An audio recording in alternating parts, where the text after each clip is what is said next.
10 years ago today, my daughter Kate came into this world.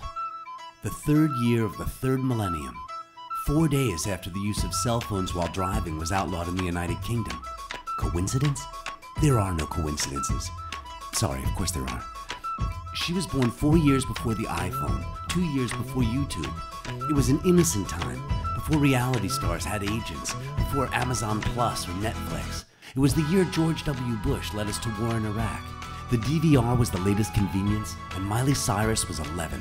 3 years before she would become television's Hannah Montana. It was the year we lost the space shuttle Columbia 38 miles above the Earth, and bodybuilder turned actor Arnold Schwarzenegger became the governor of California. Maybe it wasn't such an innocent time. It's fair to say that since she was born, nothing has been the same. If you've been lucky enough to know Kate, then you have indeed been lucky. She's a genuine pleasure to be around. She is great company, truly hilariously funny. She has a real twinkle in her eye, and until recently, she has never lost at anything. She told her grandmother once that she always wins. Her grandma asked, "Well, what does it feel like when you lose?" She said, "I don't know. I've never lost."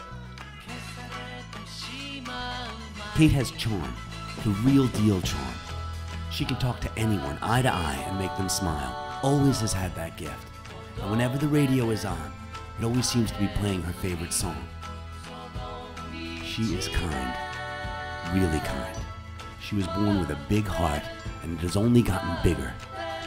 She is quick-witted, fun-loving, and sweet as sugar. And she has a much better memory than me. My darling, sweet little daughter, not quite so little anymore. Happy, happy birthday, Angel. May you always keep the light in your heart burning bright. I can't wait to see the person you're going to become.